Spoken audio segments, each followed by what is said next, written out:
ready. Okay. We have begin with, I'd like to call the meeting to order. And we have a roll call, please. Trustee Carwood, Present. Trustee Dana Clendenin, Present. Trustee Dorsey. Absent. Trustee Liger, Yeah, present. Trustee McDonough. Absent. Trustee Smith.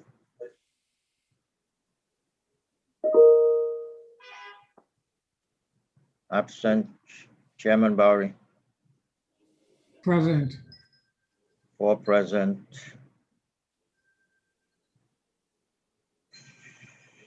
3 absent. Okay. We have enough for a quorum, so Mr. Secretary, could you proceed on the agenda? Next item is comments and suggestions from retirees. Yeah, Mr. Chairman, I find this to be a problem because, you know, initially, what the VI code says is that we should have meetings regularly with the retirees. Now, since we are on virtual, the retirees don't have our Zoom link.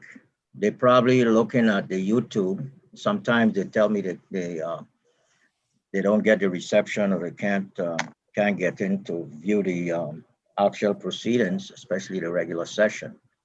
So I think, and what I've seen with the other semi-autonomous agencies, they provide a Zoom link so that the trustees or the retirees, I'm sorry, can participate in that part of the agenda.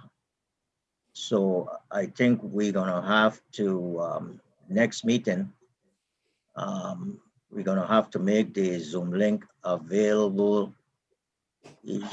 I've seen some of them put it in, some of the agencies put it in a newspaper, or we can put it in a press release or on our website. So they can, if they have any comments or suggestions, they can participate in that way. Because right now, since we went virtual, we haven't been getting anyone participating, no retirees participating in the meeting on that part of the agenda.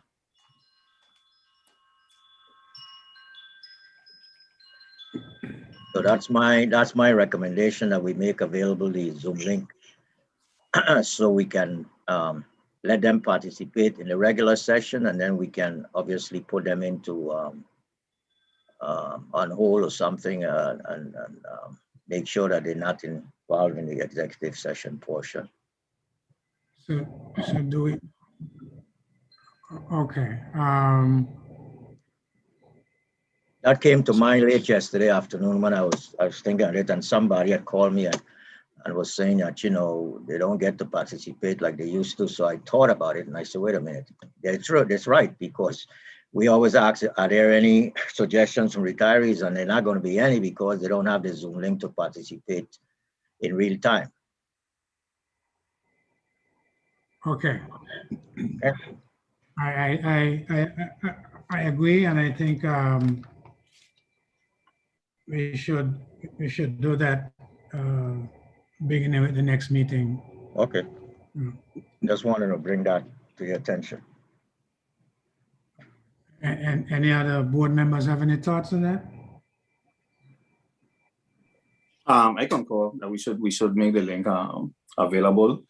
My only, I won't call it a reservation, but I think I don't know, we have to have some kind of double checking method to make sure that when we go into executive session, that only the people that are supposed to be in are actually in. I've participated in a number of Zoom meetings, but I'm not familiar with the software or with the app to the point that I could say what that is. I think some of them have where you could grant like different levels of access. So that may be one way to kind of filter, so when you're going to executive session, and I guess only people with, that higher level access will remain in the meeting. I think that's something that you can do. There's a feature where you can put them in the waiting room. Correct. As you know, when we come out of executive session, we really should, and if there's a press there also, we should call the press and say we're back into regular session. That's the way it used to be in lifetime. So those people who are not, those individuals who are not trustees or the staff that are needed in executive session will be put into the waiting room. And then when we come back out, they can come back into the regular session. And if there's anything to be reported out, then they would have access to that information. Yeah. Sounds fair enough. Yeah, well, Mr. Nibs, why don't you get with your technical folks to work out the what they call it, technicalities. I'm sure it's available. Yeah, I see that Ms. Cooley is there, so we're gonna need to discuss. I need to discuss it with her. Sure. So we'll have the procedure down pat for the next meeting, so that we implement that process. Yeah. Okay. Good observation. Thank you.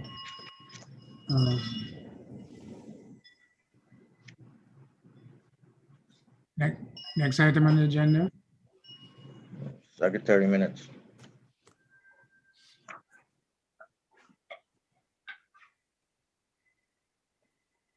Okay. Need a motion to accept there are two sets of minutes. We had a special meeting on the 17th, and we had a regular meeting on the 25th. We need to have approval or acceptance of minutes. Mr. Chair and Mr. Nibs, we're probably going to need to hold on any vote because we don't have enough voting members for voting quorum. Because we only have 3 members who can vote present. 1, 2, 3. Yeah. Could you repeat that, Attorney Williams? I was saying that we can't take any votes because we don't have enough voting members for voting members quorum. We have enough members to proceed with the meeting, take reports, etc. But if for voting purposes, we only have 3 voting members present. And you need 4. My recommendation would be that since, this seems to be going to be a lengthy meeting, why don't we call these members? I know that Mr. Dorsey was given all the copies in hard copies. He picked them up 2 days ago and yesterday also. So maybe we need to call them and ask them if they're having problems, because, delaying is going to create a lot of problems. Well, I did speak with Mr. Dorsey. He said he was trying to call in. He was having some technical challenges, but I don't know if he's in yet. But I just spoke to him a minute ago. Well, my recommendation, Mr. Chairman, is we take a 5-minute break and see if these members are going to be coming in, because, Well, are we talking? Well, what are we talking about that we wanted to vote on? Was it on the minutes? Well, minutes now, but suppose they don't come in. We have the treasurer's report and we have other things in regular session. Yeah, but what I'm saying is Dorsey's trying to come in. By the time we get to all of that, hopefully he'll be in. All right.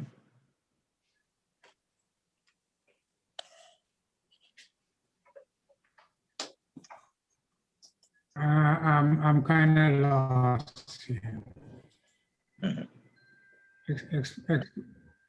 Explain to me what's happening. I think, Mr. Chairman, what the Attorney William is saying, that we just go ahead with the agenda, move past the secretary minutes, because there's not enough voting members present. We only have Dwayne Calwood, Vincent Liger, and yourself. That's 3. We need 4. Dana Clendenin is an ex officio member, and she does not vote. So we have Dorsey, McDonald, and Leona Smith out. Or not present. the suggestion is to move past the minutes and go to And then come communication. back. Yeah, and then come back when we have a quorum of 4 voting members. 4 voting members, and we come back to the minutes to do a motion for acceptance. Okay. Okay, that's fine. All right, so communications and correspondence. Okay, the chairman, I'll move through very briefly, summarize what we have. On the 25th of February, 2021, we received correspondence from the Governor of the Virgin Islands, Albert Bryan, in regards to some suggestions that has to do with member participation and member education.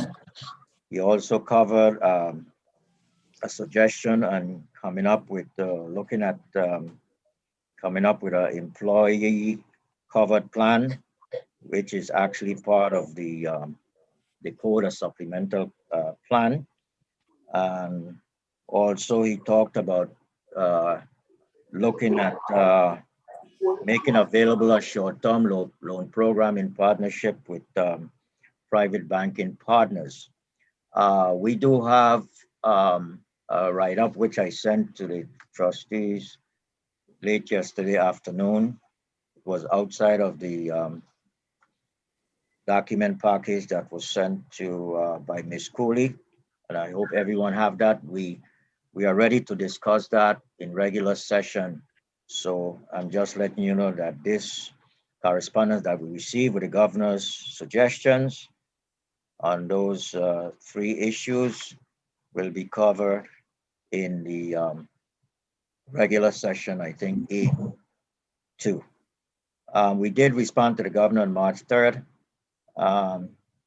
thanking him for his suggestions, and we told him that just succinctly what we had done so far, and that we would be meeting with the financial institutions, and we would get back to him and schedule a meeting with the board, but we had to present our recommendations to the board in the March 25th meeting, which is today, and thereafter we will request an appointment with him.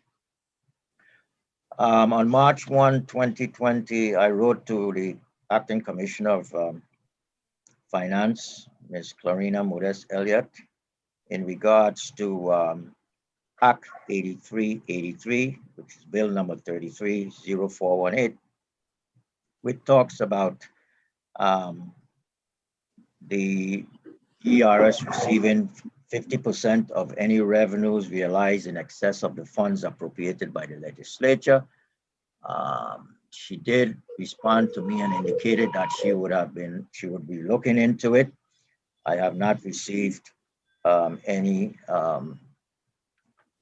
response in detail, and she said she will be doing a reconciliation and looking into it. I guess maybe she is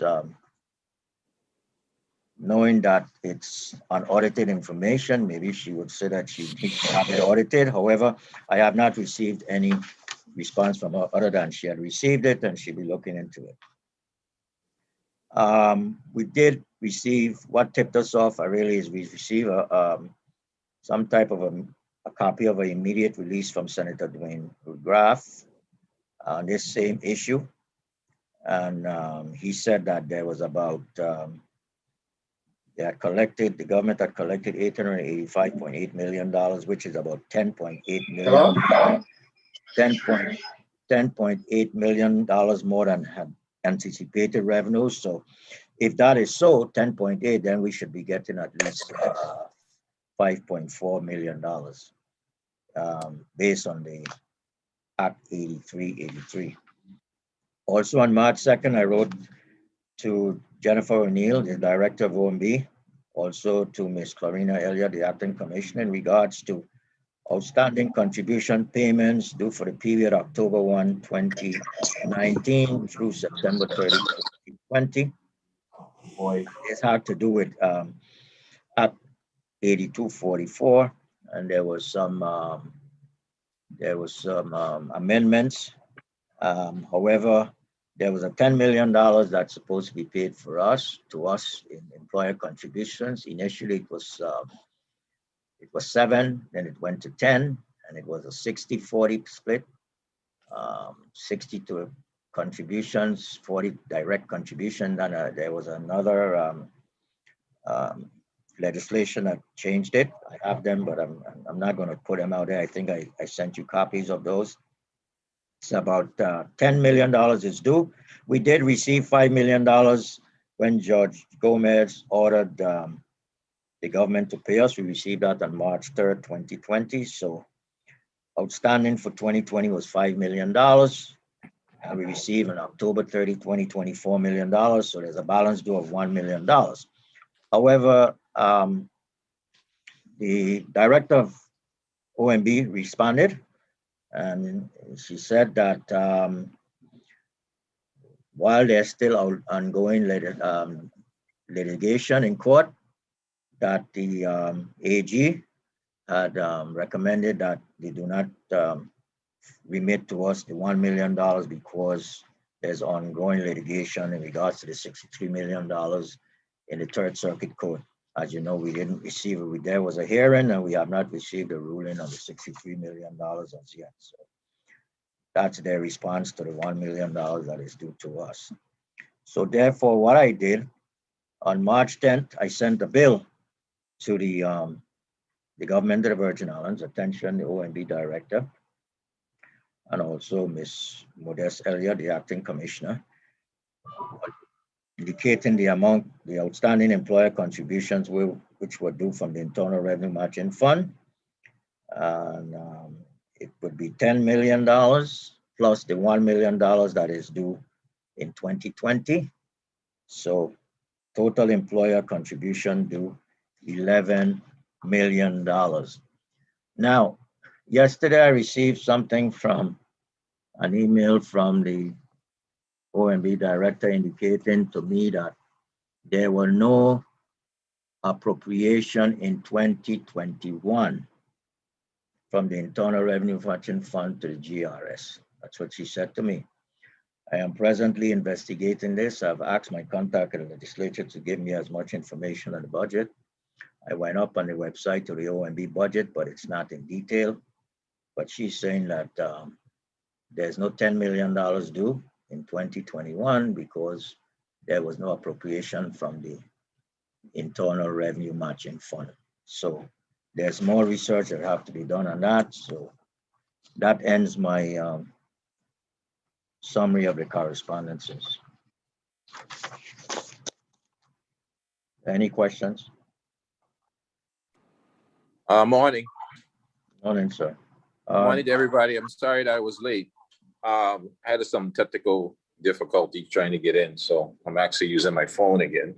But anyway, I just wanted to address a few areas. I'm not sure if you guys did already in the opening, but since you're talking about this particular topic with the monies that were due, I did read the correspondence.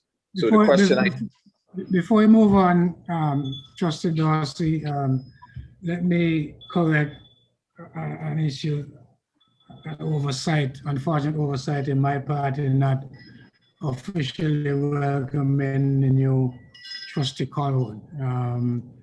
You know, he jumped right in and becoming part of the meeting, and I know that I'm sure that you all are aware who he is.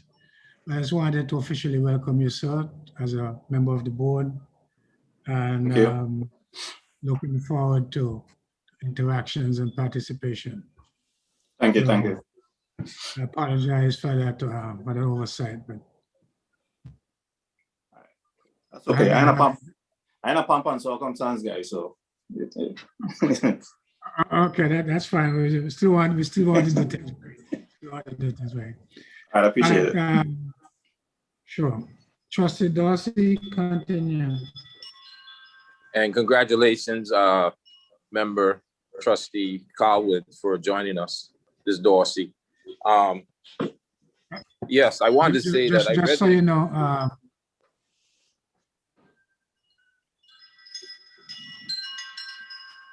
I was going to say that to Trustee Caldwell, that when I was appointed chairman, my son wished me condolences. So. Because of those here, because of me. Huh? No, that Because was of- before. No, that's before you're on. All right, so I'm sorry, Trustee Dorsey, continue. Yes, good morning again. I did read the documents on the topic at hand. The question I had, the law was passed and it was signed by the sitting governor that we're supposed to get that money. That law was signed October, looks like the 26th of 2020 by the governor. And it was signed October 10th by the president of the Senate, Francis, and the secretary of the Senate, Ms. Barnes. So, and then we get these other documents from OMB indicating that they are not going to pay any monies that are owed. I think it was the $1 million balance because of the litigation, the ongoing litigation. I think at that point, the government is mixing apples and oranges because those are two different scenarios. The litigation, my understanding was the litigation was from previous monies that were owed the litigation. This right here is an act by Senator DeGraff that was done and the last Senate body and placed into law. So these monies now shouldn't have anything to do with that. So my question was from a legal standpoint, and I'm not sure which of the three councils, if they're here today, can answer. Is this something we take to the Attorney General's office to deal with, or is this something that will go to Inspector Van Beaverhouse to go after these monies? Because I don't feel like this is something that our council should get caught up in. This sounds like this is something outside, or should we go to the U.S. Attorney's office to finally straighten this out? That was what my question was. Because you can't just cut us off. At one point, you're saying you're trying to help. You sent a cozy letter trying to help and make recommendations as a sponsor.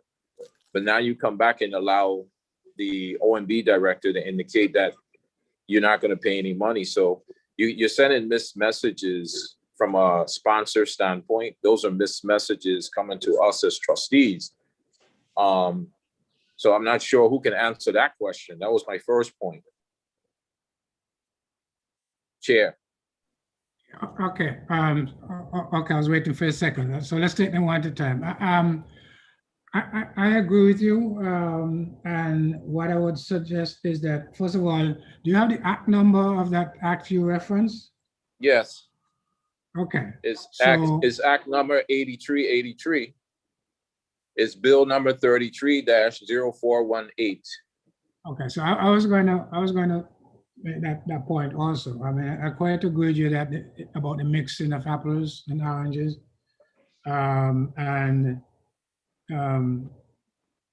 So I think that we need to. I think before we go to the Attorney General, because I'm seeing that she's the one, according to the letter from the OMB director, the Attorney General is the one who indicated to her advisor not to release any funds as long as this thing is in court. So, But chair, let me say this, right? That's a title that we're talking about right now, you know. What I'm asking from a legal standpoint, because I see what she did as the Attorney General, but my thing is you can't serve two masters. That's why we've always said in the past, our Attorney General needs to be elected separate, not appointed. Because when you appoint, you're loyal to who appoints you. That's just the reality of the situation. So right now I'm asking, is this something we need to take to the Inspector General, which would be our next option, I would think, If that's not the option, then the next option would be the U.S. Attorney's Office. We have to trump what's going on at this point. There has to be a trump. Mr. Chairman, I may would I say- add? Yes, go ahead, Mr. Nibbs. My recommendation is that we send this to a committee. We sit down with the legal before we start that process. I don't know what committee would be the committee of jurisdiction, either budget and audit or maybe policy. But I think we need to have a full understanding of what occurred. We have all our documents in place, the letters that I wrote, the responses, and we come up with a unified board position. I think going to the Inspector General, I can't see the Inspector General getting involved. I think we need to go to the governor first. I'm saying, That is what I was going to suggest. I think try to resolve that. I mean, the Attorney General, as Mr. Darcy pointed out, the Attorney General has a boss, and the Budget Director has a boss. So I think before we go down that road, we should try to approach the governor. That would be my recommendation, and see and get it resolved that way. so Chair, let me just say this. But- I think we're wasting time going to the governor at this point. Is the governor who made these directives. It's clear who the directives came from. So it didn't come from one person he appointed, it came from two. It came from the director of OCB, and it came from the Attorney General. Those are the two people he appointed. So we're wasting time with that. I think if you don't want to go to the U.S. Attorney's Office, I mean the Inspector General, then it's the U.S. Attorney's Office. If there's somebody else along in the food chain that we can go to, let's do that. But I think even to say we're going to a committee, this is real clear. These are three clear documents. There's nothing wrong with Mr. Nibbs' position. He is following the law. Now the law is being broken. So now we have to go to a higher situation. We don't need to waste time, because we'll be wasting time like the previous cases. We're just going to court to go to court, and then you're going against yourself. So you're spending money twice. You have the government spending the same money twice. All right. And that's what you just said, Chair. You said the same thing when the staff of the GERS was bringing a case against the trustees. You understand? It's like we're wagging our tails now. This ain't making any sense. Either we want to do this right, or we're just going to continue to straddle at this point. Okay. I think you made your point. I mean, my recommendation is that we get it resolved with the governor before we go down that road. Mr. Chairman, I thought Attorney Williams wanted to say something. Go ahead, Attorney Williams. I didn't want to belabor the point, but I don't believe that either the U.S. Attorney or the Inspector General would have any jurisdiction over that. As I understand, the issue is whether or not we're entitled to monies from the Internal Revenue Matching Fund, which is a strictly local issue.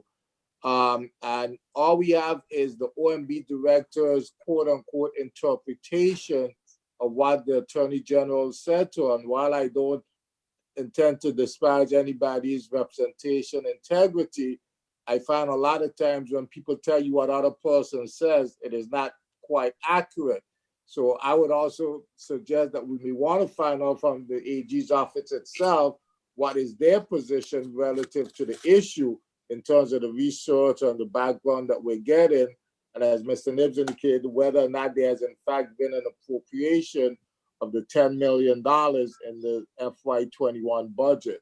So I think we need to determine at least those two facts among others before we make any decisions in terms of how we're going to address this. We also need to find out whether that appropriation is available until expended, because those appropriations usually lapse at the end of the fiscal year unless they're made available until expended. So we need to look at that. And then, I mean, so that'll be my recommendation, that we we find that route before we go down the road of going to, yeah, Well, Chair, yes, excuse me, Chair, I didn't hear what the council just said. Can he repeat what he said? I blanked out. I just came back in. I just heard the end. When he was Patrick, leaving, you started talking. could you repeat what you said? Yes. Neither the U.S. Attorney's Office or the Inspector General have jurisdiction over this issue. This is a strictly local issue. It has to do with the Internal Revenue Matching Fund. And we also need to determine two things. What, in fact, did the Attorney General's Office advise OMB? Because I'm not sure, what's the basis for her characterization of what the AG said, and also whether or not there's been an appropriation, I believe it's in the FY21 budget, Mr. Nibbs, for this $10 million. We need to find out those things factually, and then based on that information, you could then make some decision.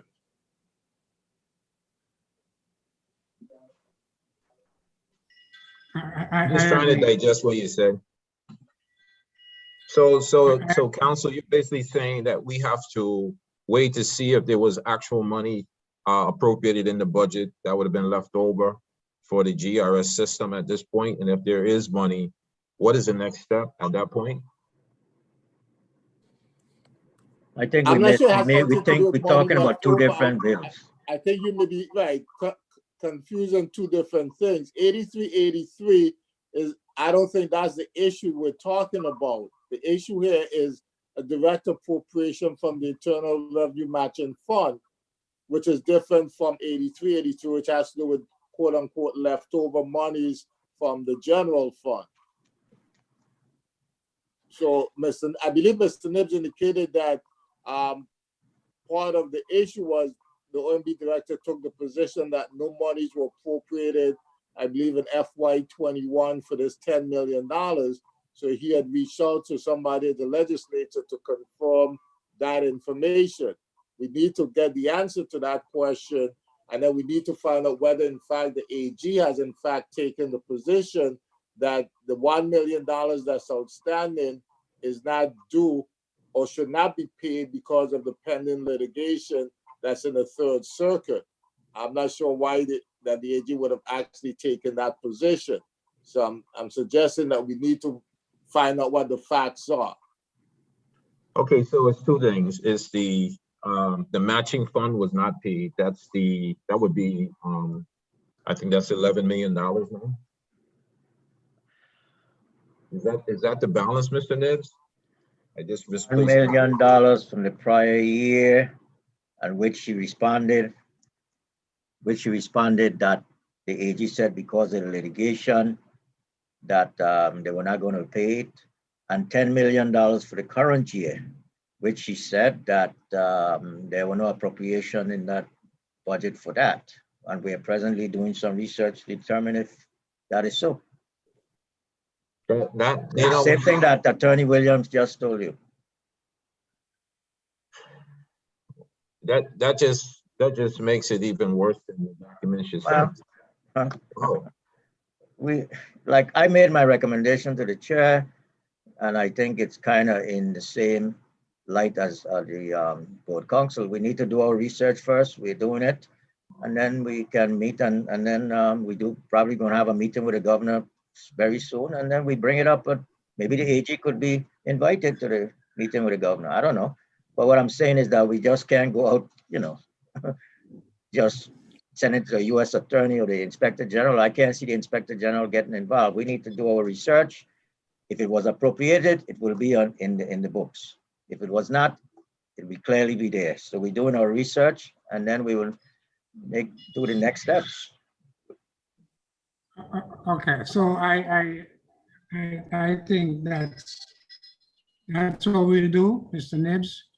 Go ahead and do your research, confirm all the facts, and then we decide to take it from there. Move to the next issue. You had another issue, Mr. Dorsey? Yes, I did. I was saying earlier, Chair, sorry I was late coming in. I wanted to know when you got to going down the agenda. I noticed on the agenda, we had a discussion in the last meeting, Chair, that we were going to have an opportunity for comments and suggest things, not only from retirees, but also for active employees. But it wasn't placed on the agenda.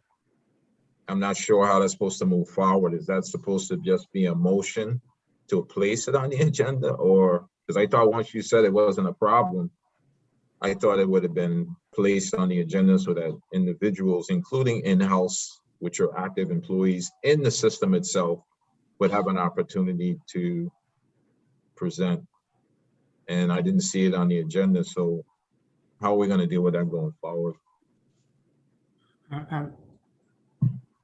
Under comments and suggestions from retirees, in the last board meeting, general board meeting, I had made the request, you said it was all right, shouldn't be a problem, that we would have a section on there that would actually say retirees and active, because active make up half of what's going on with this plan. But there's no opportunity for communication. And then the other thing I would say, Chair, just the fact of people trying to log on. I don't know if it's a different way we can go about having access to the system, but I'm hearing a lot of complaints about people just trying to get here for whatever the technical issues are, why they can't get on. And some of them are saying they haven't even seen something in the newspaper to indicate that we have a meeting today. So that's something, if we can look at in the near future before the next meeting, that maybe we can do under the section of community information in the local papers, our 2 local papers. Maybe we can do it that way. We can just put it in as a community note. Not necessarily have to be a cost to the system. So I think it's something that the administration can look at. And then the way we come into this site, if there's a different way or easier way, the administration might have some comments on that. Just to get into the site.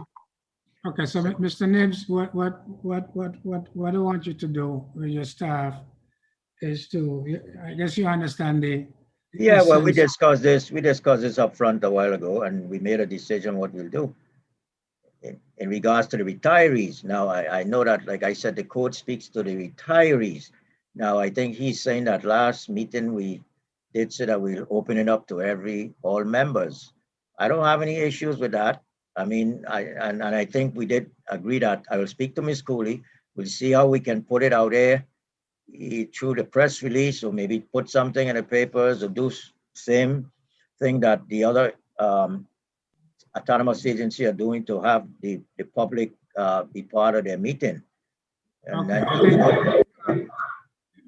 Let's agree that you'll have that in place by the next board meeting. Sure, I'm sure you can. It's a very easy thing. Okay, all right. Okay, the other item I had, Chair, was the settlement with Wage Works Inc. in the amount of. No, we can't. We're not at that point in the agenda yet. Huh? Oh, you're not there? Oh, No. okay. Okay, so my other comments would come then. Did you think of the governor's Also, letter? Chairman. Mr. Chairman, any conversations regarding settlement should be done in executive session. Those things are confidential. This is Kathy Smith. Yes, that's why I said we're not there yet. We'll deal with that when we get to the executive session. Okay, so all of that's in executive session. It doesn't say it on my document here I have. It says, I don't know, it's highlighted in blue. I thought that was as part of the regular session. I don't know. Okay, so did you discuss the governor's letter? So we went through all of the correspondence. We discussed the governor's session. Right now, Mr. Chairman, we need to. Yeah, I wasn't here, so I just have a question. I'm trying to play catch up quick. Okay, so for the agree on it, the trustee who's recommending agrees on it, do we have to take a vote for each item, or does it just become part of the process going forward? Well, I mean, it depends. I mean, it depends. I mean, I think if there's a directive we want to give to the board, I mean, to the staff and management, then we do a formal, we want to do a formal resolution or vote. To management, that's what we want, and it's purely administrative then. That are related to this plan in any level of direction, that those contracts would include all consultants, legal, whatever contract, assistants, whoever people are doing. I wanted to get an idea of what we also paid out over the last 3 years. If it can't be 3 years, I'll take 2 years. If it can't be 2 years, I'll take 1 year. I'm just trying to get an idea of what we're paying out in terms of costs, right? So I've made that request. I've also seen that's going out the system. And if that cost is in the thousands of dollars on a monthly basis, and then we're gonna sit there and say, we should be sending people home or reducing our workforce, those two things need to be side by side.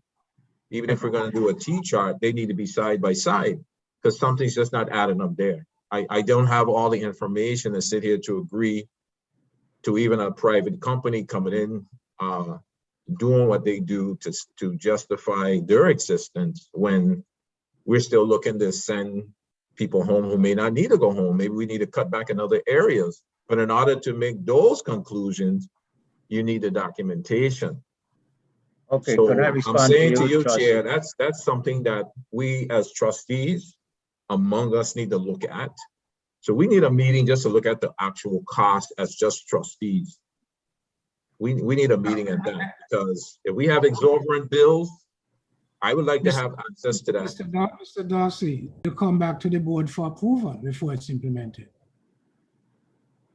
Okay, so Chair, I never got the documents. I wasn't here when you guys had the retreat. I heard you mention the retreat. I've heard other people mention the retreat. I've heard the administrator mention what happened supposedly at the retreat, but I haven't gotten any documentation. Okay, so agreed to. okay.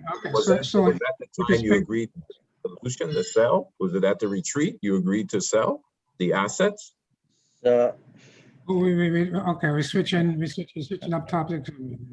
I'm just confused a little bit, you know, Yeah. because in regards to the selling of assets, this goes back at least in 2021. It had to have been either in 2016 or between that 2015, 2016, when the dynamic asset allocation in regards to the investments were done. And Gustavo is on the line, so he would know. I mean, yes, I'm looking for the document, I'm looking for the minutes. I couldn't find a resolution, couldn't put my hand on. I'm going back and I'm researching all of that, but it takes some time.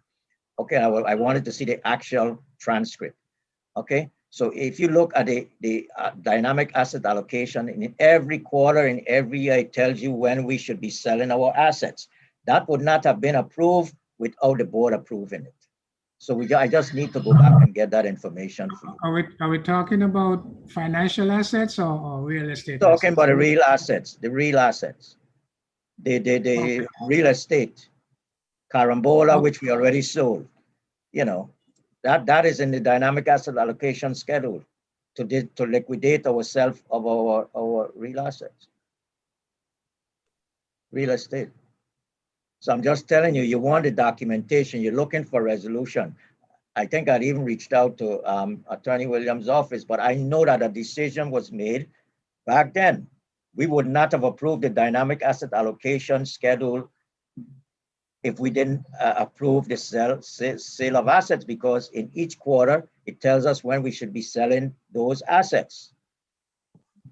So I'm doing the research. And I think I mentioned that to you before. In regards to administrative expenses, you've seen Ms. Jeremiah has given you a lump sum amount. If you want to get copies of payments or what makes up the payments, you can request that. I would recommend that maybe you select some type of line item instead of looking at everything. If you feel that it's a line item, and the budget has line items, professional services, it has all kind of travel, it has everything. If you want that, then we can do a project where we can go and look specifically. But to give you all the backup for millions of dollars, plus how much has been spent, the copies of the invoices and all of that, it's going to take a while. But you need to tell us what you want to look at. If you tell us what you want to look at, we can get you the documentation and everything. So, Mr. Liz, at this point, anything that's over being paid out, that's over $1,000 a month being paid out. Anyone? Any of those items to our vendors, to our consultants, Mr. Dorsey, people under contract, that's over. I need to get back on track with the agenda. I mean, we have an agenda. We have a quorum for a general meeting, and I need to get back on track with the agenda. Well, let me end by saying this, Mr. Bori. I think this will make my third meeting, and we seem to be going through somewhat of a routine, right? You had mentioned in the last meeting, Mr. Bori, that we were going to have a subcommittee meeting for some of the items from the last meeting. So from that meeting to this meeting, we didn't have a subcommittee meeting. For whatever reason, you didn't call a subcommittee meeting. So now Mr. Nibbs is recommending today, again, that we bring the dollars from ONB to a subcommittee meeting and discuss it as a board. I understand it's what's supposed to be said, I guess, at this point, but I'm just trying to bring it to a head because I just feel like we're just kind of going through the motions in a sense, instead of trying to get to where we can put some teeth in it. And all I was trying to do was put some teeth in trying to rectify some of these situations, because I think it's pretty straightforward. I think if the governor told two people to not pay, then what's the next step? With all due respect, we had a budget committee meeting when, we could delve into all those issues that you have. And I would indicate to you that. You said Wednesday you had a meeting, Chair? What was that? You said you had a meeting Wednesday?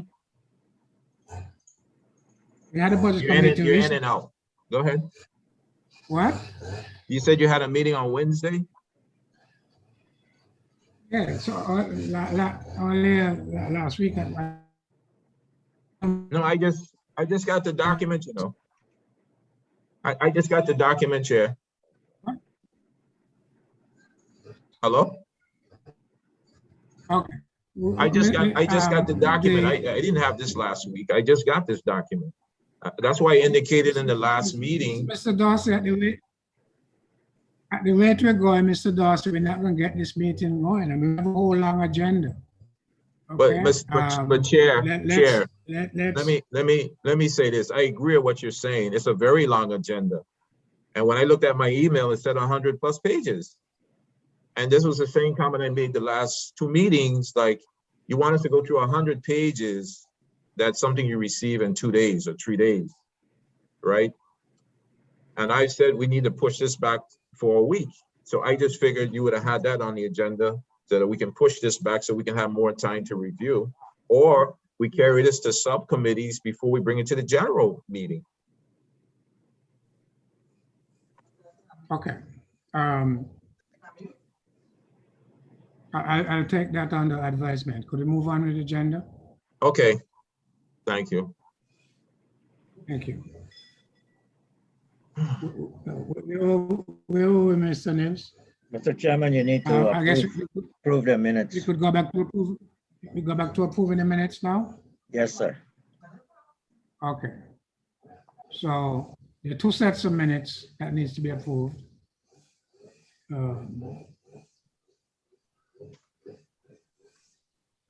Could we get a motion to approve? The first one is a special meeting. Yes. Was held in. I get a motion to approve. Any comments and corrections to those minutes?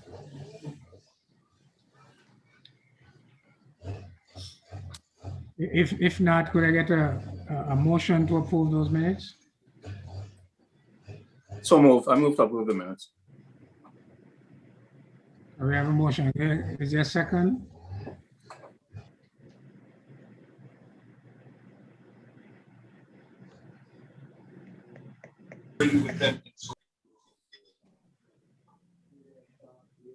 How's that?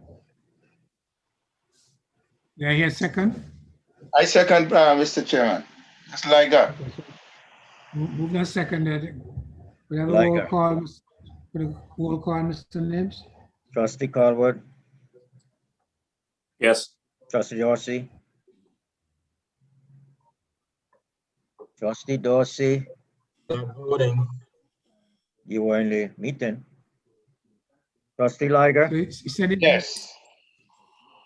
trustee McDonald, absent. Trustee Smith, absent. Chairman Barry, Yes. 3 yes, 1 not voting, 2 absent.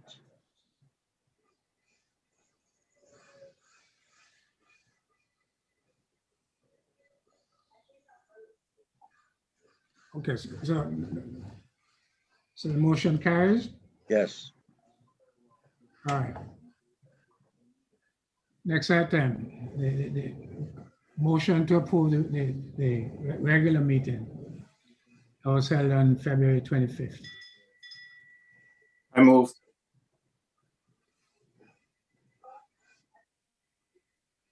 Is moved by, I move. Colwood. do I hear a second? Yeah, I second. Moved and seconded, roll call? trustee Colwood, Yes. trustee Dorsey, Not voting. trustee Liger, Yes. trustee McDonald, absent. Trustee Smith, absent. Chairman Barry, Yes. 3 yes, 1 not voting, 2 absent. Okay. So the next item on the agenda is the chairperson's report. And I have to report a couple of things. One is that I wrote a letter to the governor, which I copied. Hopefully everybody got a copy, advising him of the need for appointments to the board. And it's a short letter, so I'd like to read it into the record. It says, Dear Governor Bryan, I write to apprise you of the current instability of the membership of the GERS Board of Trustees, a matter that requires urgent attention. Currently, only 3 of 7 mandated trustee positions are properly tenured, fewer than required for a quorum. The remaining 4 positions are occupied by trustees whose terms have expired, some of whom continue to serve pending the replacement as allowed by the statute.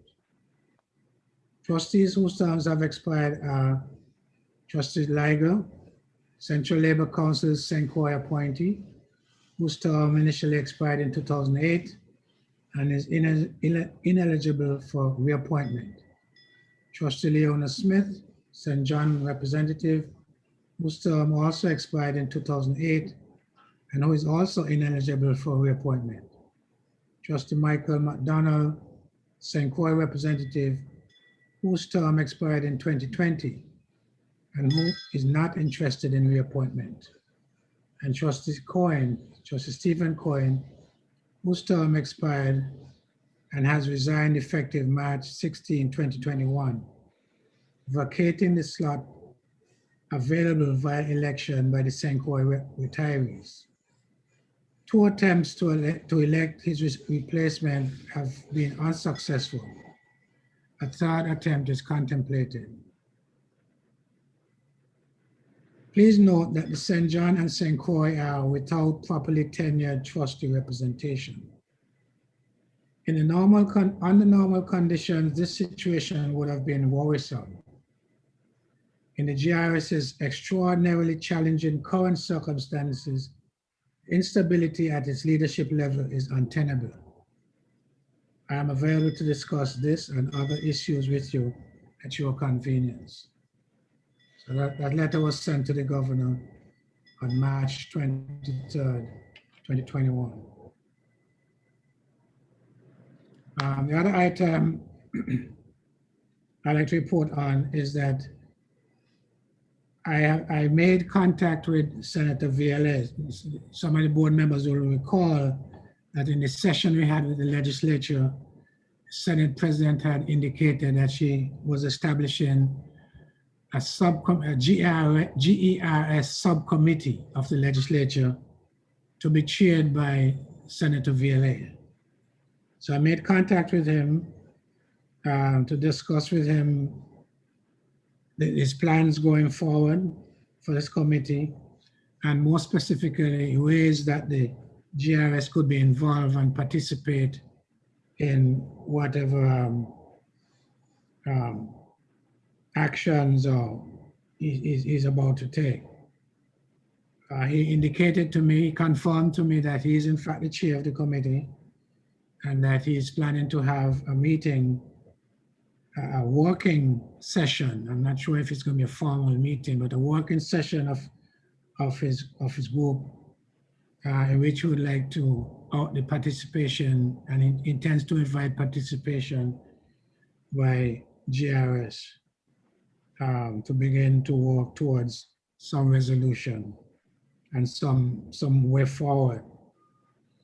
I did offer to him that we would be willing to make available to him any technical assistance he needs via the consultants that we have on contract with us.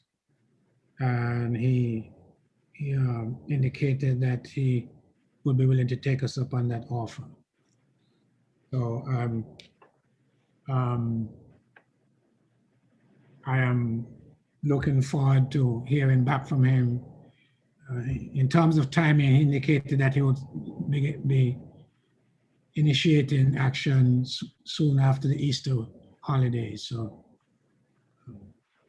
that concludes the chairperson's report. Any questions on that? Okay, so next item on the agenda is the administrator's report. Good morning again. On March 3rd, I met with Ms. Glendinning and Ms. Jeremiah in regards to the update on the voluntary reduction in force program, which you know we had discussed with the budget committee. On the 5th, I met with Building 1 tenants at Havenside Mall in regards to repairs and replacements of the roofs. On the 9th of March, I conducted a site visit at Havenside Mall and met with a contractor, DCM, in regards to the erection of the 2 maintenance buildings that are planned. Work is currently ongoing. Also, I met with the St. Thomas Federal Credit Union CEO and the CEO for the Frederickstead Federal Credit Union in regards to potential loan partnership that was suggested by the governor. On the 11th, I attended budget committee meetings in regards to the update on the voluntary reduction in the workforce and other options.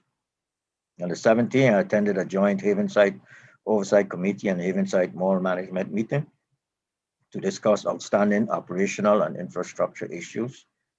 On the 18th, I met with the General Counsel and the Havenside Mall Senior Management in regards to potential rental for a high-end a potential tenant, which is a high-end restaurant. On the 23rd, I had mediation in regards to the St. Thomas East End Clinic versus GRS. I also met with the contractor for the roofing project at Havenside Mall. And yesterday I attended the USVI Community Business Forum, which was virtual. which included the governor and the lieutenant governor and some cabinet members and also consultants and also Royal Caribbean Group, looking at post-pandemic tourism and what's in store and what is being planned. In regards to the application for retirement, we have 184 outstanding, and we have received in 2021 calendar year 46. In 2020, we received 46. In 2020, we received 235. We have processed 108, so we still have 120 applications to come to the final stages where you can get an annuity. So presently, there are 184 applications still pending to be processed, going back from 2015 to 2021. As far as the disability life certificates, that remains the same. That is where we send out life certificates every 6 months to our international, Caribbean and international retirees to determine, as a way to determine, because we send out checks to them, as a way to determine if they are still alive. Refunds, as you can see, from October 2020 to present, February 28, we have paid out $2.3 million in refunds, 175 cases. Of the 175 cases, 123 were regular, which is non-vested members. So the majority of the refunds were to non-member or non-vested members, 2.1 million out of $2.3 million. Death benefits, we have paid out $1.1 million from October through February 28, 2021, 18 cases. Annuity payments as of March 15th, the number of retirees of a March 15 payroll were 8,654. The dollars paid out from October 1, 2020 to March 15 payroll, $117,981,095.58.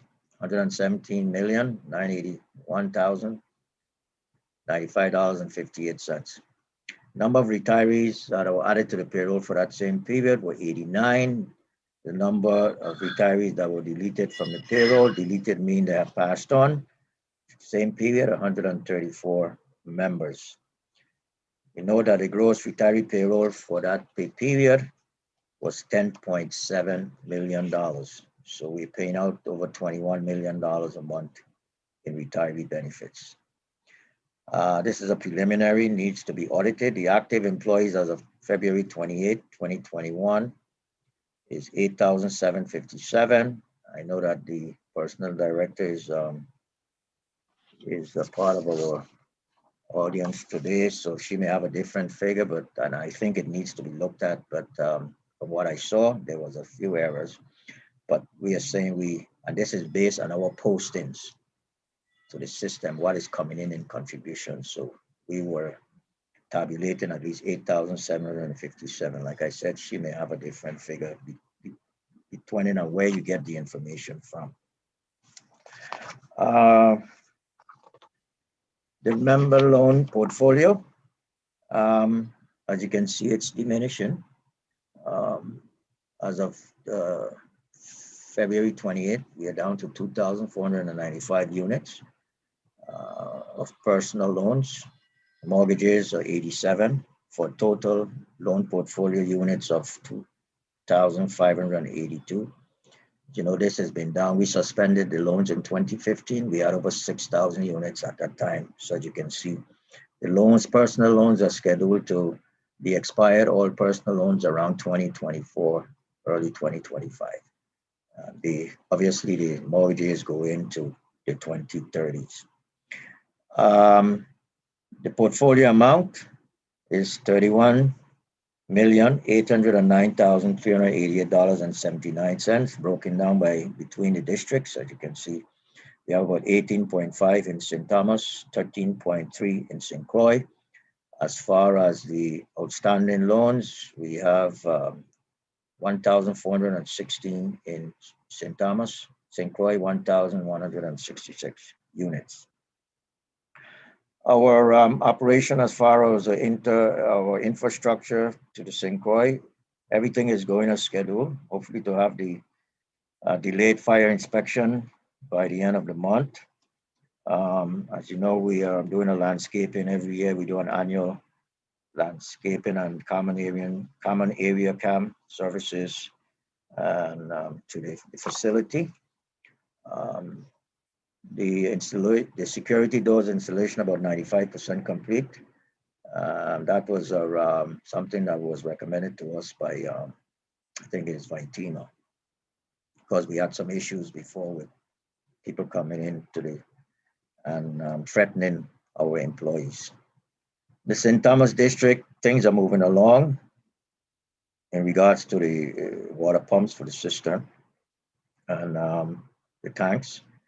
The generator has a little issue, a small problem, but that is something that is import supply is looking at, and hope to get that fixed as soon as possible. Our roof repairs in one area is completed, and the entire north flat roof hopefully will be completed by the end of March. Air conditioning project, another significant project, is moving along pretty well. Still some issues with not having enough coolness in some of the offices, including my office. However, we continue to work every day, but majority of the office on the second floor, the third floor are being cooled properly. Ducts have been cleaned, so we're preparing for full renovation or replacement of our existing air conditioning units, which is very old and doesn't really serve the functions anymore. If we go to page 8, we have some projects coming up in the St. Thomas district, the Lot 3 Atrium restroom renovations. Some restroom renovations were done, I think, on the 3rd floor. I'm not too sure, Ms. Clendenin can correct me. But again, also the GERS hip roof replacement, the contract has been signed, and the contractor who's doing the current repairs to the other section is the same contractor. So hopefully we'll get that done as soon as possible. As far as the collections, rental and electric reimbursements, we collected $238,410.48, $232,186 from the rental, $6,224 from the electric reimbursements for the month of February. Year to date, we have collected $335,227.12 for rental, fiscal year to date, and $166,016.47. We do have some arrearages were paid. A significant amount was paid by Department of Justice, so they still have an arrearage of $61,739.48. Electrical reimbursement, we have a total of $191,124.60. The Schedule A, there's a Schedule A attachment to the report, which shows which tenants are still in arrearage.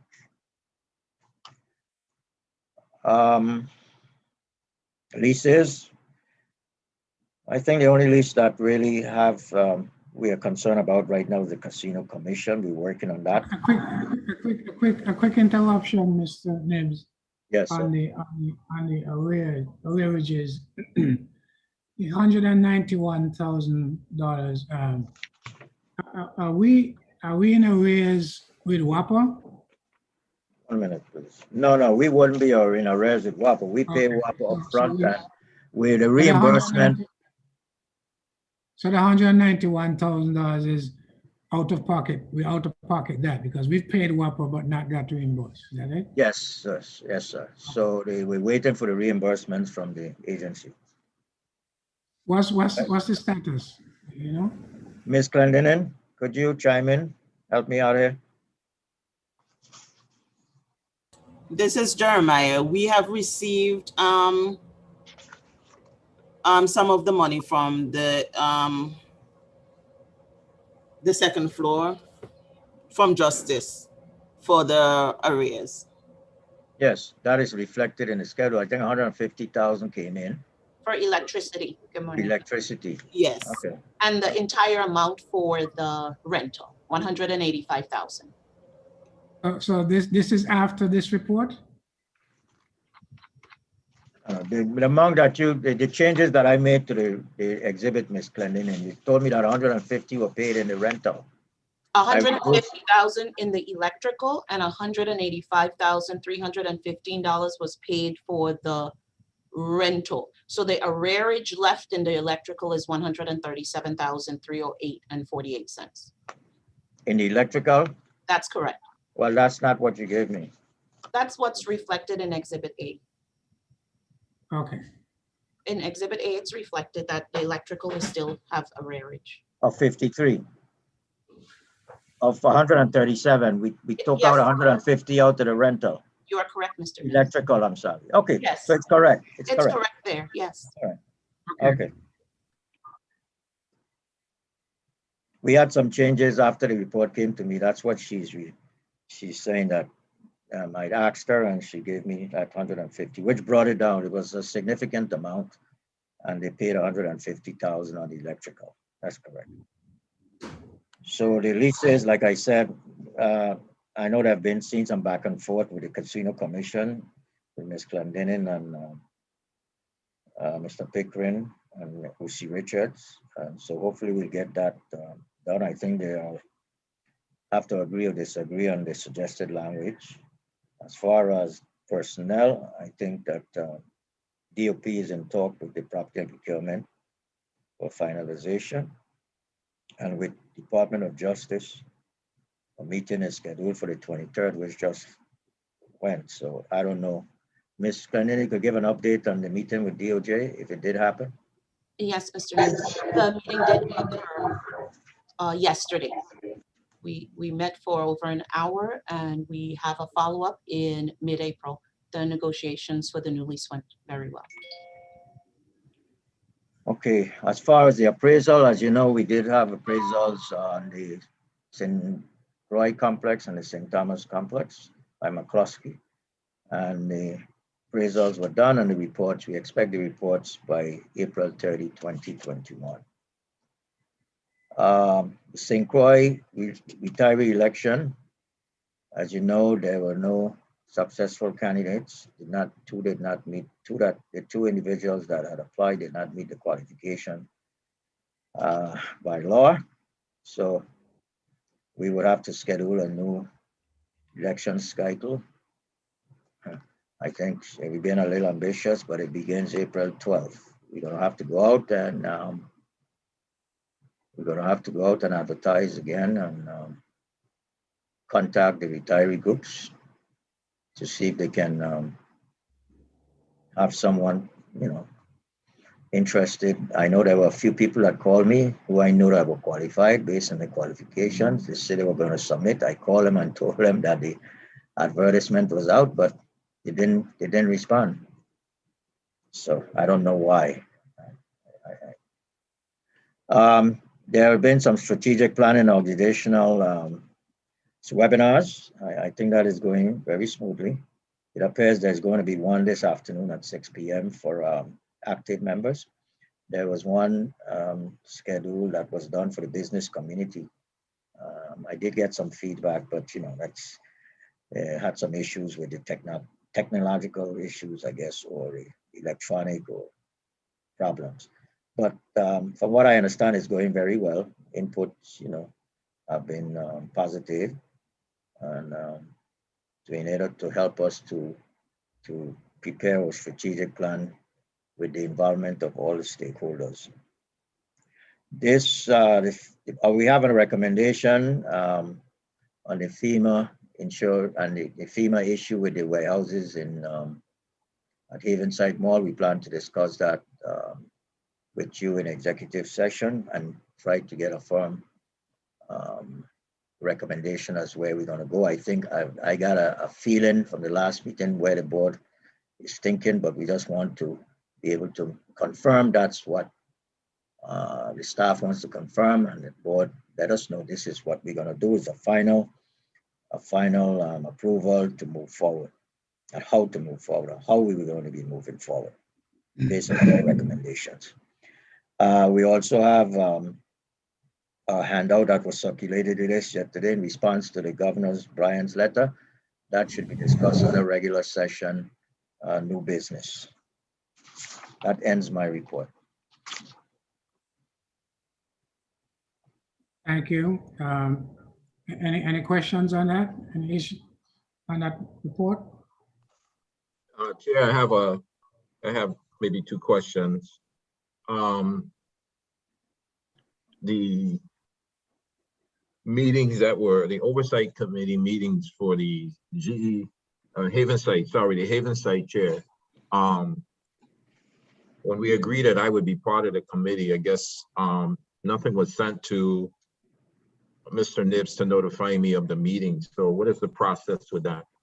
Just for the record. Which committee is this? The oversight committee for Haven site. To attend. Mr. Chairman, the board had set up a few years ago, oversight committee for Haven Site Mall, and there was, I think, a financial and a budget committee also. Trustee Carlwood, Harold Carlwood was appointed a vice chair. I am the chair. She's no longer here. So we continue with our meetings because we have a lot of outstanding issues at Haven Site Mall. So we meet sometimes once a month or on call. You know, we plan to have I want to have a meeting on Monday. Some individuals, at least the oversight committee and some management staff at Haven Site Mall. Although I'll be on annual leave, I want to meet with them on Monday because there's certain things that got to be done. So I think I had forgot. I didn't get anything official saying that Trustee Dorsey was part of the committee. I vaguely remember him discussing it, but I didn't invite him to the last one because I wasn't thinking that way. I just wanted to get a meeting done. So I think what he's saying that he was appointed as a member of the oversight committee, but I did not invite him. So I guess, since there was an official thing done by the board, setting up a chair and vice chair for these two committees. The vice chair position is open. It was a trustee that was the vice chair. The board wanted that way to have a board representation in the committee. You know, just let me know and I would invite him to the other meetings. So is this, you want a formal designation? Well, the board can just tell me, it's up to however you do it, as long as I hear it officially that, okay, Trustee Dorsey is going to be the vice chair or the board representative in the oversight committee. I would invite him to any other meetings we have. I know that he's a member of the budget committee, so just let me know if that's how you want it. You want him to replace Carol Carlwood, who was the vice chair? Okay, yes. Okay, fine. So it's part of the record. Okay, Chair, the other question I have was in arrears, the two agencies, Attorney General's Office and Division of Personnel. But I guess my other question was to Mr. Nibbs or to Ms. Jeremiah. You prepay the money for the electrical bill. How much is that approximately a month? Are you actually prepaying to keep the lights on, as they say? It come in our name. Yeah, but how much on the average are you paying every month? Good morning, Trustee Dorsey. Our light bill right now averages about $73,000 to $74,000 a month. Oh, okay. So, thank you, Ms. Clendenin. Is that for the one building? Or That that is your two- for, yes, that is for the GRS St. Thomas building. Okay. So, Chair, that was part of what I was trying to say earlier in terms of reduction in workforce. And I don't know if that's going to be under, again, on the executive session. But if the system is prepaying out that kind of money, when you divide that by the number of employees we may be looking to send home, that again is an area of concern that we just need to bite the bullet. We need to separate the electrical so those individuals who lease those spaces will be on their own. And that is additional money that we can save as a system so that we can keep our members employed. That's the only point I was making. So that's why I was asking earlier for the copies of what we're paying out. And I can know it may sound like a lot, but if you start adding it all up, it almost make you think nobody really needs to go home. It's just how we manage our financial and human resources. Oh, okay. Thank you. All right, that's it as far as Mr. Nibs' report. Okay, so what I'd like your permission of the board to change up the agenda a little bit. I don't know if you need a formal resolution, but I'm just trying to keep time. We got 11 o'clock, and you'll recall that Attorney Smith had indicated that one of the folks that we're going to present will only be available at 11:30. Mr. Chairman, I know that Yes. Gustavo is on the line. He's been there. He said that he had a meeting at 11:30 also. That's the investment report. That's where I was going with that, Mr. So I would recommend we hear from Gustavo first. That was going to be my recommendation. And do I need any formal? Point of information. Chair. Yes. There's a document received from Mr. Nibs to yourself, March 16th. It's a contract again. Is that to be taken up in executive session or is that in regular session? Because I want to have a discussion on it. So I would like to reorder the agenda. Contract. What? Which contract is that? Which contract is that? Well, it's a contract of a proposed letter to you indicating for his extension on the succession. Oh, come on. Those things will be discussed in a personnel under executive session. That could be executive session. Okay. Dawson. So it's on the agenda. Okay. I didn't see it on the agenda. That's why we're asking. Mr. Chair, you can reorder the agenda unless there's an objection by a trustee. Okay, so is there any objection to me reordering the agenda to go directly to the investment officer's report? None for me. I don't have an objection. I don't have an objection to reordering. I was just asking, is that information from Mr. Nibs, is it going to be placed under the executive session officially? How does it work? Or you just leave it open?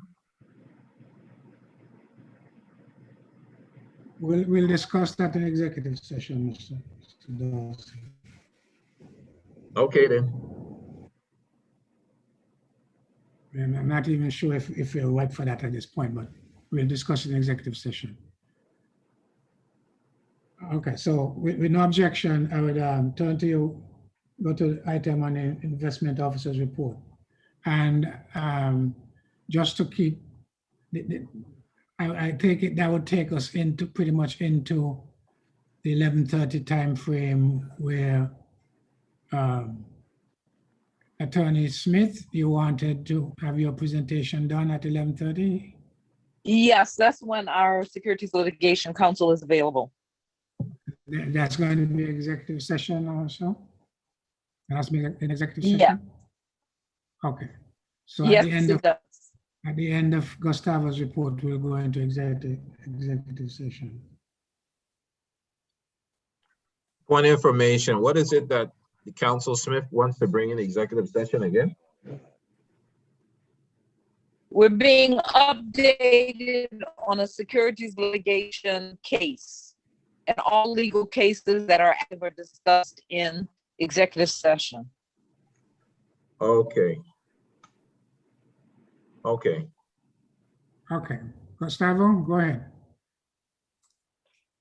You're I on. think that I hope that everyone can hear me well, and glad to see everyone. I sent actually a first version of the presentation earlier in the week, and then yesterday I resent another version, which basically is the same report but includes the finalized slide from our research team on a little bit on macro that I think it merits discussing a couple of points. So hopefully you'll have that latest version in front of you. I'm not going, that presentation is 40 pages long, definitely not planning on going on every single page. But if you don't mind, on that presentation, turning into page 4. Basically, you're gonna be able to put it on the screen or not? no, Mr. Chair, I will not. Okay. Go ahead. Sorry about that.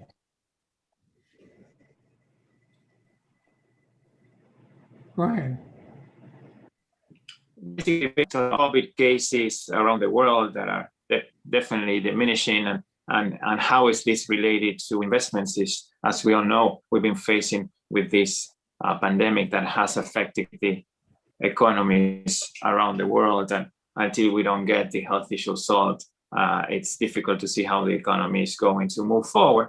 But it seems to be good news in terms of vaccinations and number of cases coming down and the severity of those cases all around the world. So hopefully there's no additional hiccups in this trend, and we'll continue to see this improvement, and with this economies reopening, and with that markets moving forward.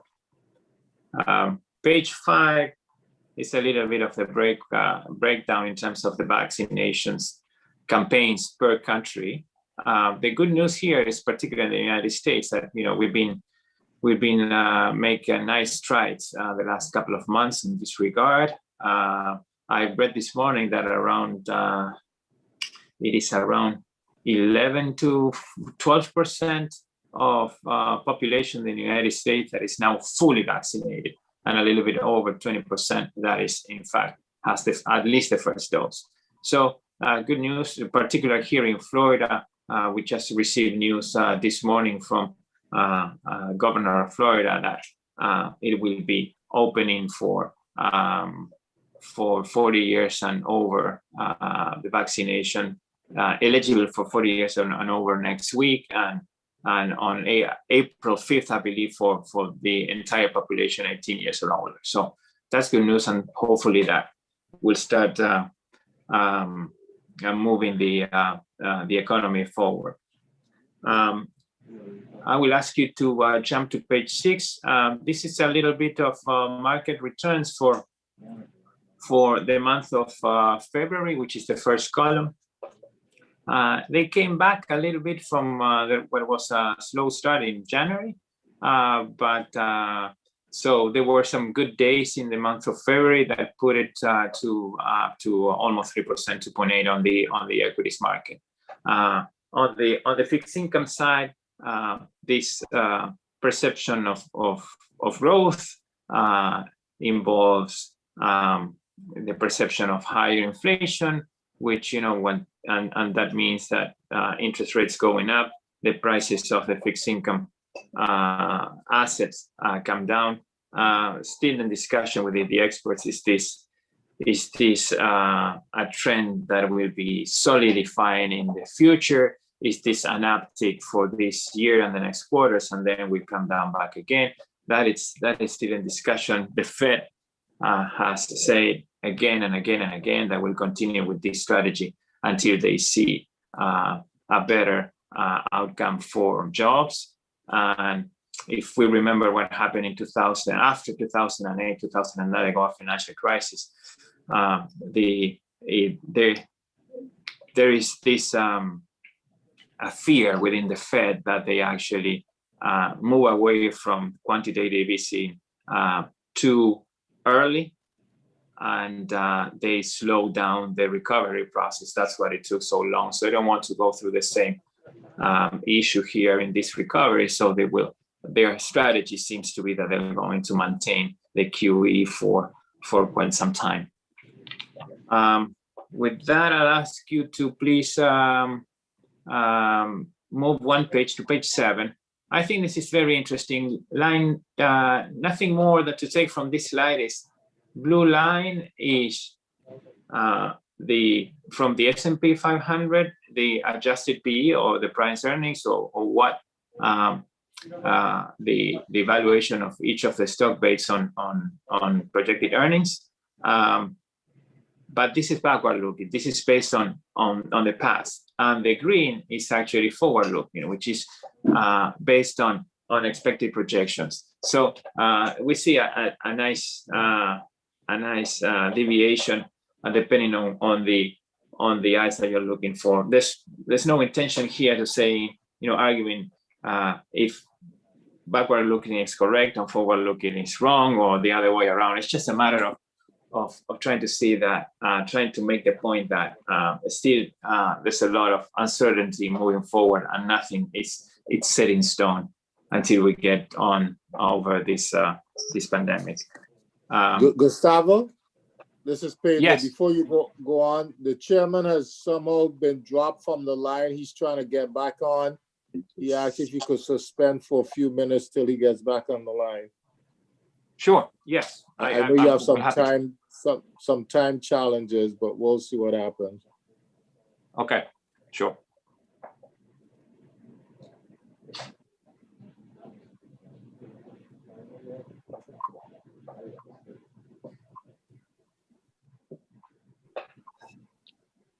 And Trustee Calwood, sorry that we don't have the time, the opportunity to meet in person, but hopefully we'll have soon.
Ms. Clendenin, are you still on the line, Asia?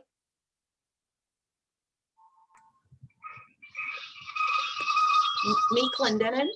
Yeah. Mr. Bowie wants you to ask that you call him. I think he's having some technical challenges. He needs your help. No problem. I'll call him now. Thank you. Thanks. Pedro, Yes? Williams, can you hear? I Yes? is having severe problem on all islands because I'm using my phone. It went out this morning about 9:45. So that may be his too. Yeah, I told him that because I was having problems on my other computer getting in, and my office told me that it's an island-wide issue. It seemed like it's territory-wide. Yeah, Via sent out a notice. I'll text it to you because mine went out, and when I tried to call via the phone line, they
Gustavo, what city are you in? I'm in Miami right now.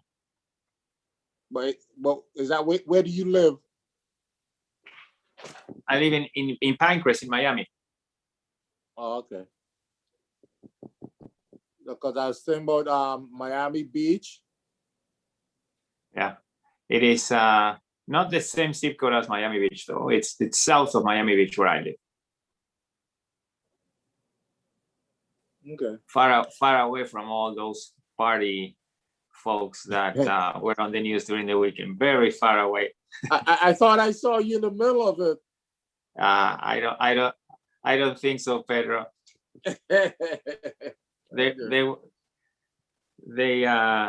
Yeah, it was crazy scenes given what we are living, to be quite honest with you. It would have been like a normal scene any other year, but this year in particular, having that people just not caring about their own health, it's astonishing. Okay. Okay, I'm on by phone. If you guys could hear me, let me know. Yes, we can. Okay. Yes, I can hear you. What page are you at? I was at page, actually to recommend everyone to take a look at page 14 before moving into the report. Okay. Page 14 is a graphical representation of the US yield curve, which has a lot of influence in how the bonds pricing. The pink on the top is what they were the expectations of the yield curve on December of 2019. Actually, the one at the bottom is the expectations that are going to were in December of 2020. The blue in the middle is the expectations as of February, which this is indicating that for, if you see what is called the shorter part of the term, which is the left side, which is between the 3 and 3 year, there's not much change because this is what the Fed can manage. The longer part of the curve, which is 3 and 5 years and over, is investor expectations. As you see, the blue actually is over the green, which means that expectations for growth in February of 2021 are higher than expectations of growth were in December of 2020. Again, this is what has been moving the price of fixed income. This is the conversations about what the Fed should do. This is all the discussion what we're hearing in the news. Basically, the discussion is about is this change in the curve of this steepen this growth projection? Is it an overreaction just because we're definitely going to have, hopefully, if everything goes smooth as it's going right now, we'll have a big projection growth by the end of the year, and then it will kind of curve back down and going back to levels prior to pandemic, or is this just a trend that will keep on? And that's a discussion that no one has an answer for, but this is what actually is moving the yield curves, and this is the result of that discussion. Particularly at our firm, we believe that it won't be like a steep growth curve. It will be, a nice growth projection in the near future, with hopes that the vaccination campaign and distribution goes as planned, and there are no major hiccups, and then it will stabilize and go back to more normal levels. The driver behind it is, unemployment and the trends driving the unemployment, not just the pandemic, but also, technological changes, increasing productivity. All that has not helped for employment. So those trends have not changed. So they're still embedded in societies around the world. So that will be difficult to treat. That's the position that's the reason why the position on this will be a growth pattern for the short term, and then we will stabilize. With that, I will ask you to jump directly to the report, which I will indicate you the number of pages in a minute. Number 30, sorry, no, number 27, please.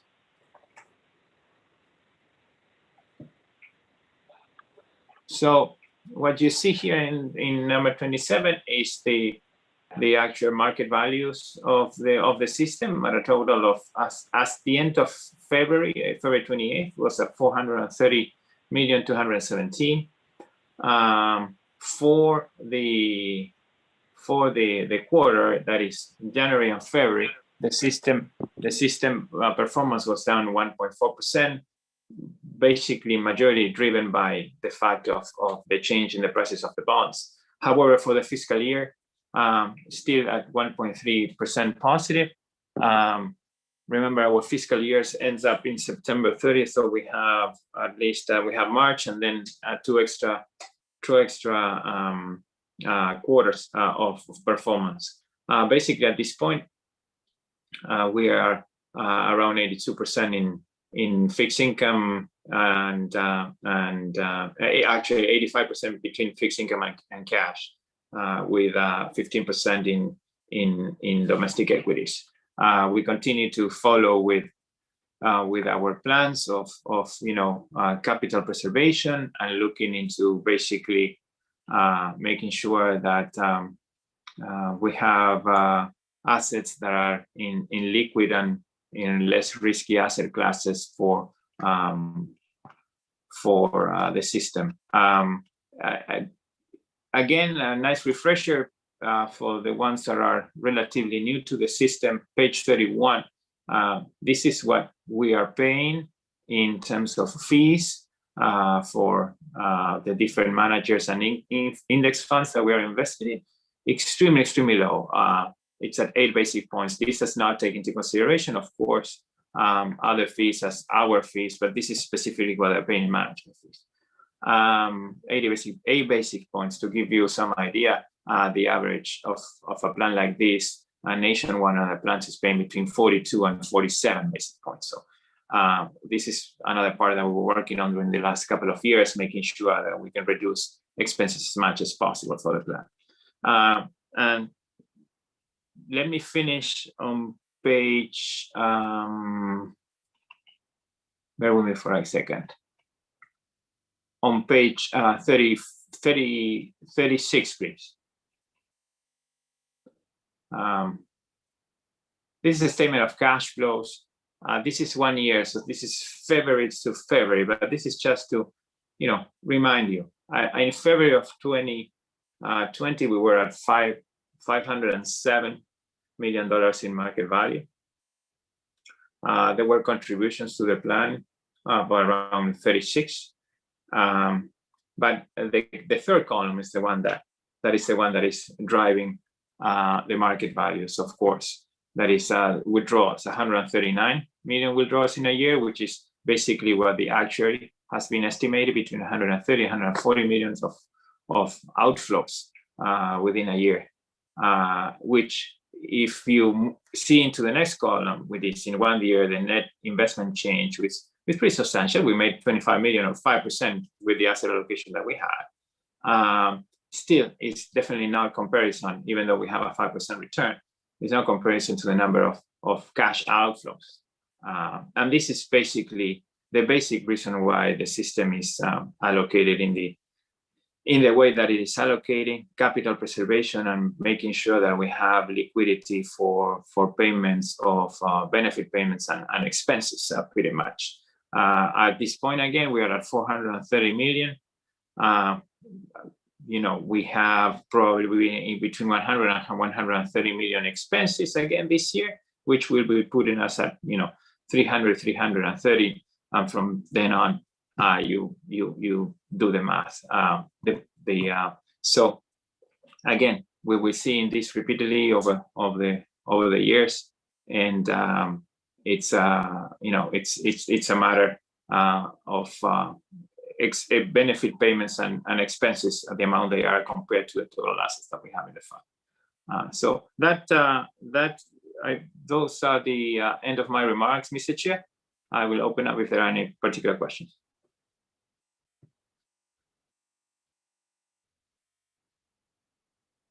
I think you're on mute, Mr. Chair. Okay, sorry about that. Anybody, any questions?